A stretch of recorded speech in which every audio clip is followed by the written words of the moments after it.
গরিব গর্বে আমরা এই দেশে বসবাস করিয়া খাই আর আমরা বাপ দাদা 14 সিঁড়ির আমল থাকে আমরা সরু হইয়া অত বড় হয়েছে আমার বয়স এবলা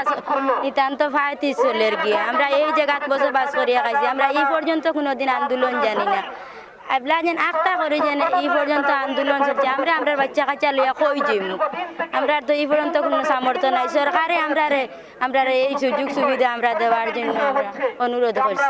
মিঠাবাড়ির বাড়ির দাবি মেঘালয়ের আন্দোলন আমরা মিঠাবাড়ির দাবি করা লাগে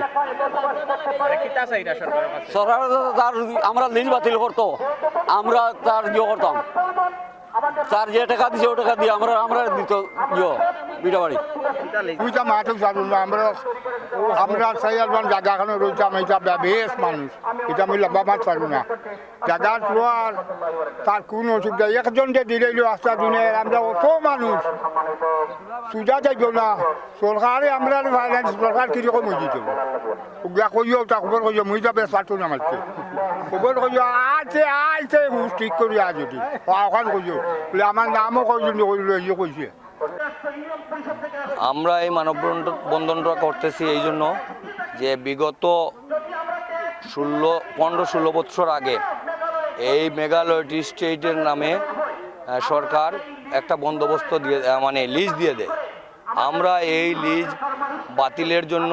আমরা আমাদের বাবা আমার দাদা আমার বাবা এই অঞ্চলে বসবাস করে মৃত্যুবরণ করেছেন আজকে আমি এই পর্যায়ে আমার ছেলে এখন আন্দোলনের পর্যায়ে চলে আসছে তো আমরা আমাদের যুগ যুগ ধরে যে বসবাস করে এই যে বসতভিটা আছি আমরা সরকারকে দাবি জানাচ্ছি যে নিয়মতান্ত্রিক পন্থায় নিয়মের ভিতরে আমাদেরকে স্থায়ী বন্দোবস্ত দেওয়ার জন্য কিন্তু আমরা শুনতে পেয়েছি এই ইউনিয়ন পরিষদের চেয়ারম্যান সাহেব সহ উপজেলা প্রশাসন আমাদের সাথে কথা বলেছে আগামী 8 তারিখ নাকি তারা তাদের সীমানা নির্ধারণ করবে আমরা আজকে এই মানববন্ধন এই জন্য করছি যে তাদের এই যে সীমানা নির্ধারণ আছে এই সীমানা নির্ধারণ বন্ধ করে আমাদের এখানে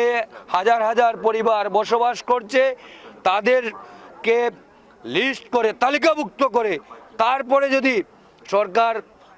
কোনো সীমানা নির্ধারণ করতে আসে তাহলে এলাকার মানুষ সেটা বিবেচনা করবে এখানের যে মানুষ পারিবারিক যেগুলো আছে এদেরকে উচ্ছেদ করার চেষ্টা করতেছে কিন্তু এখানে যে মানুষ আমাদের এলাকার মানুষ সবাই মিলে এটা প্রতিহত করার চেষ্টা করতেছে এবং এই লিজ বাতিলের দাবিতে আজকের এই মানববন্ধন আয়োজন করা হয়েছে এলাকাবাসীর পক্ষ থেকে 3 নং চারিঘাটা ইউনিয়নবাসীর পক্ষ থেকে আজকের এই মানববন্ধন এদের প্রতিরোধ করার জন্য আমরা মূলত এই আন্দোলন এই ইউনিয়নে তো গ্রাম প্রায় আমাদের এখানে মহল্লা প্রায় 49টি মহল্লা